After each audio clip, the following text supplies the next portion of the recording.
it has started perhaps maybe what I maybe had perhaps had hoped for, but it has well exceeded that quite beyond belief.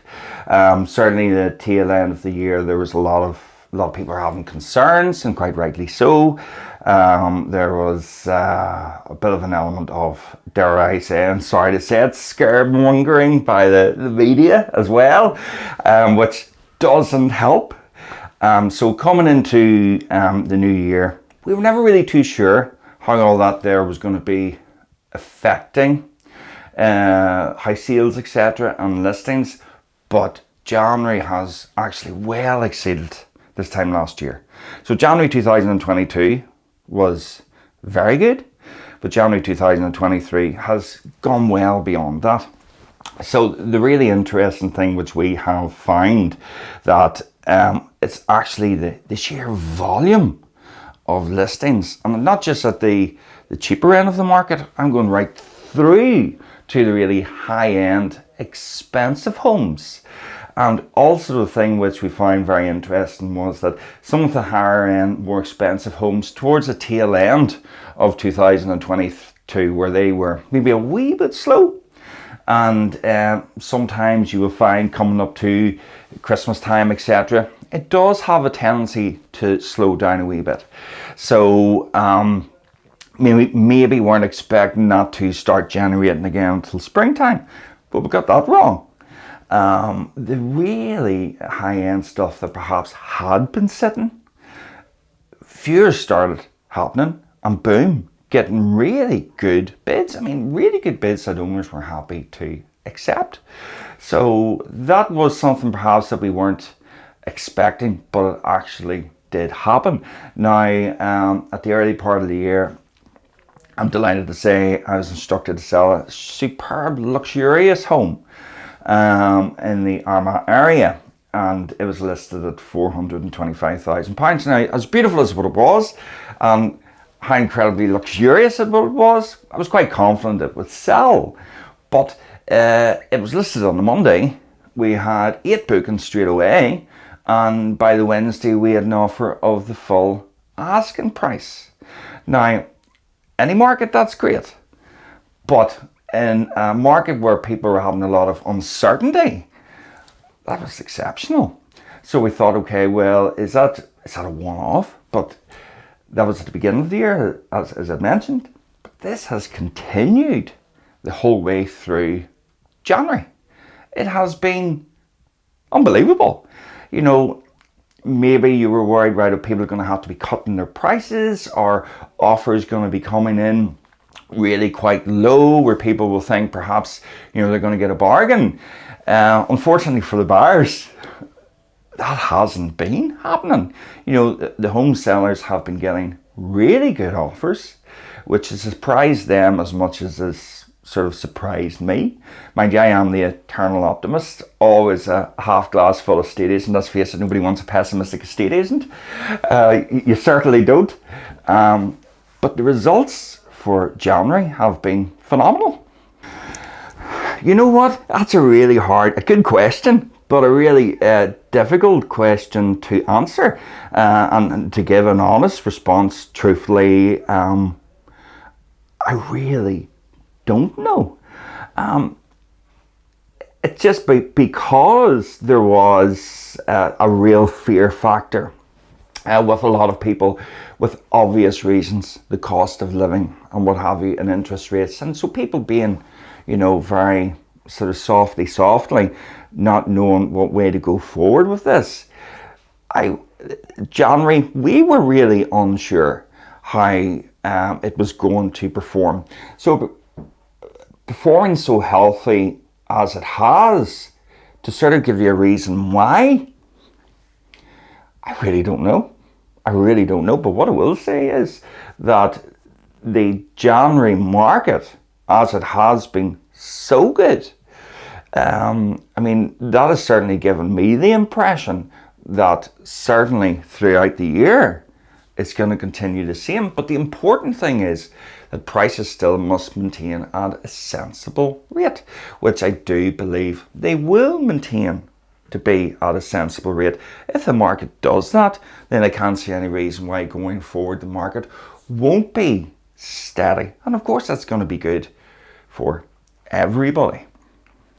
Going on the basis of where January, yet again historically in the property market, can be a relatively quietish month. People getting Christmas out of the way, and maybe not the same amount of how can one say, ready cash knocking about, and so people have spent their deposits for their new homes. The way January has started, I think it has just led or has set a fantastic foundation for the rest of the year. So the other thing is, which I wasn't really expecting, and this happened, was normally we would find the first time buyers would perhaps more start looking towards the end of February, March time, because they're setting up the first home, they get married late spring, summertime, and then they start looking. But that's already started to happen in their droves. So it has been the investors looking at the cheaper end of the market, right through to the first time buyers, and then the people who are selling those homes moving on to their second or third home, and so on and so forth. So it's been filtering right through to these houses guts of £500,000. So yeah, to put your finger on it exactly and say why, don't know. Perhaps it is a case of we're still an absolute fortune away from where we were in the property boom of 2007. People that have said, there's going to be a property crash, that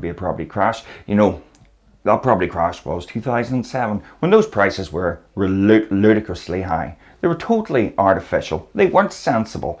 That really was a train crash that was always going to happen by those silly prices and irresponsible lending, where the lending now is sensible. And for those who are saying, you can't get mortgages, that's not true. The mortgages are out there. Perhaps some of the lenders are looking for a slightly bigger deposit, but is that such a bad thing? Personally, no, I don't think it is, because it sort of teaches the first time buyers, how to manage their money. And so doing that, I think that's a good thing.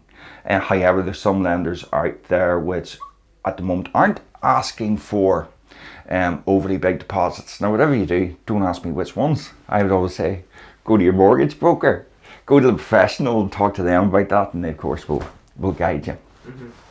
Yeah. Yeah, so all around, do you think we're in a good state? We are going on this month an exceptionally healthy state. There's no doubt about that. So I would say to those people out there who are contemplating selling, if they're thinking, right, okay, well, I'm putting my house on the market and I'm not going to get top dollar for it, and there are no buyers out there, don't listen to maybe all this negativity, because honestly, I'm going on proof of the pudding, and the proof of the pudding has been there in January. It has been exceptional. Now, in just one day alone last week, I listed over £1.5 million worth of property in one day. So yeah, it's if that's not positive, then great. Now, another property just went straight online there this morning, and it was wanted for 100,000, and somebody's been on the phone immediately wanting to go and see it. So that's why I want to stress to you, properties are selling, but don't think it's away at the bargain basement end of the market, because that's far from the truth. It's not. It's right across the board. So if you are thinking of selling, perhaps, maybe delaying it and thinking, maybe springtime, that's the best time to sell. Yes, springtime's a super time to sell, there's no doubt about it.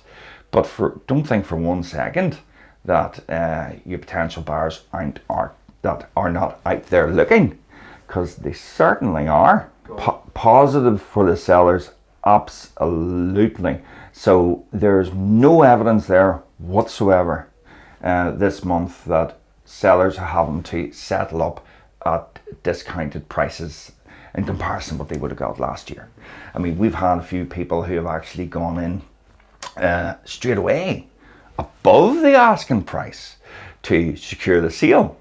Now, obviously, that's their choice, and if they wish to do so, is that a bad thing? Perhaps it's not, because maybe they have been looking very closely at the market in January. Perhaps they have noticed, well, things are actually shifting here, so I don't want to end up getting into a bid more. So I'm going to offer a strong bid straight away to see if the owner will go, boom, sale agreed. So is it always a bad move? Absolutely not. If you see a house that you really like and you want to get it, perhaps doing something like that is the right move. The buyers, a total mix, an absolute total mix of people. It is the cash buyers. You know, now a lot of those cash buyers will be the investors. However, still saying that, I still find it amusing that, you know, even the properties at the hundreds of thousands of pounds, there's cash buyers there. We're thinking, lucky them. You know, to have that money sitting there to go ahead and purchase.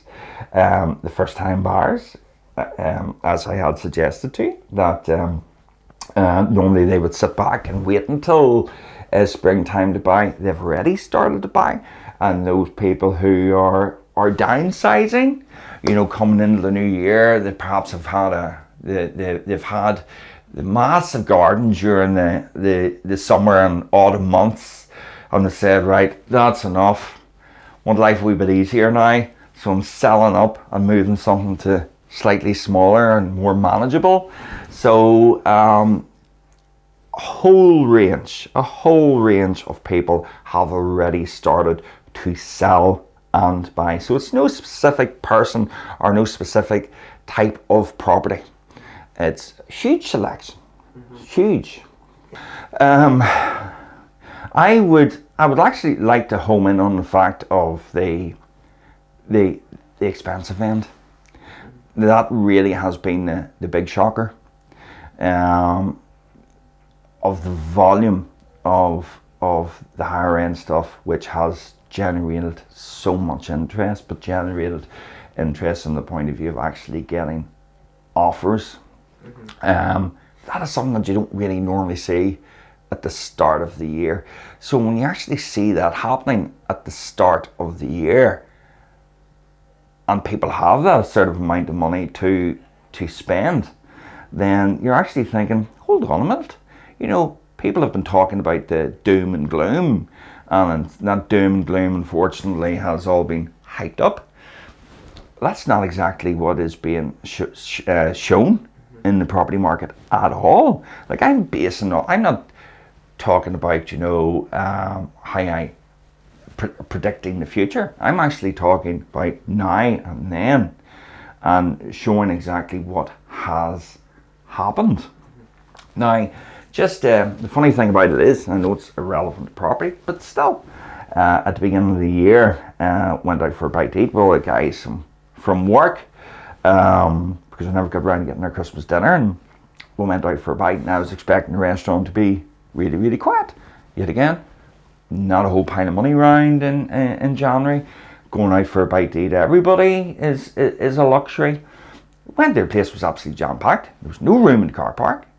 And I was actually speaking to the owner, and the owner had said to me that, you know, he had 200 sittings that evening, which is absolutely phenomenal.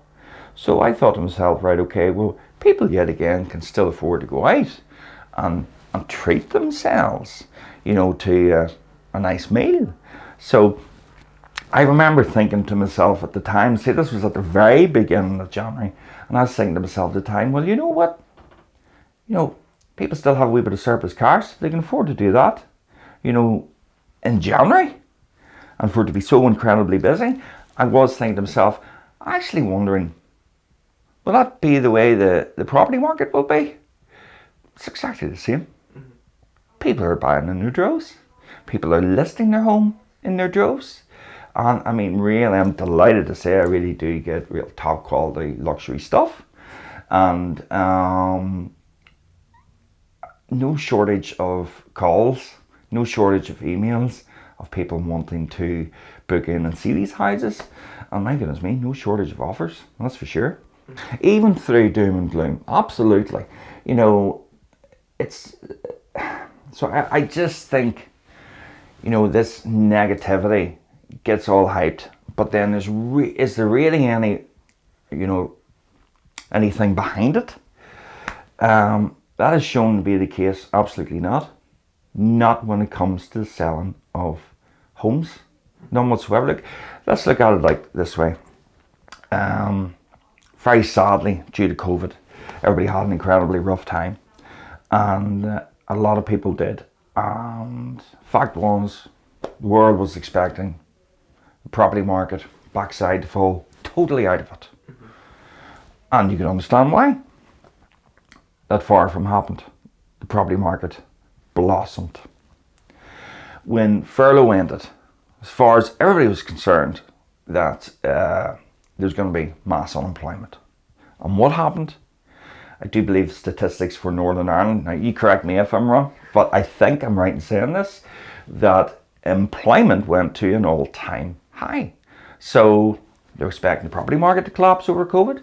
They're expecting the mass unemployment once furlough ended. That didn't happen. And now they're talking about yet again a recession, etc., etc. And the property market's going to be hitting, it's going to be slowing down. That hasn't happened. You know, so actually, you know, a bit of positivity, especially when a lot of people have been through so much over the last 2 or 3 years. You know, park this, how I can say, is very destructive talk. That's not what people want. That's not what people want to hear. Truthfully, because I think it's really bad for an awful lot of people's mental well-being as well. You know, talk things up. Be positive. You know, positivity brings, as I'm a great believer, in good things. So yeah, that's what I truly think. Yeah, well, I would say to you is that if you're going to delay in relation to selling your property, come springtime, there's going to be even more homes on the market. So when it comes that there's even more houses on the market, then you as a seller, you're going to have more competition. So the buyers will have a wee bit more of a choice. So I would say to you as a seller, perhaps get ahead of the posse, as they say. List your home now.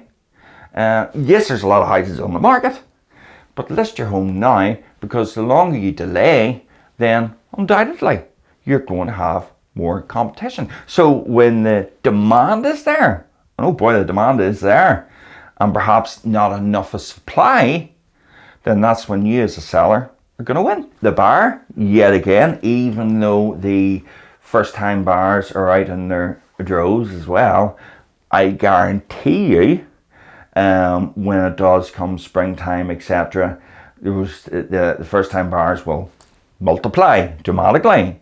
And then when they start multiplying, there is a strong possibility that they will maybe get a bit frustrated, unfortunately, because they'll find themselves in bidding wars. So it's actually a bit handier to secure a sale now. And then if you're buying a property off someone, and if you want a slightly longer completion date, the majority of sellers are prepared to accommodate. So, you know, plus we're always there to guide them and put that into place and make sure the deal suits everybody.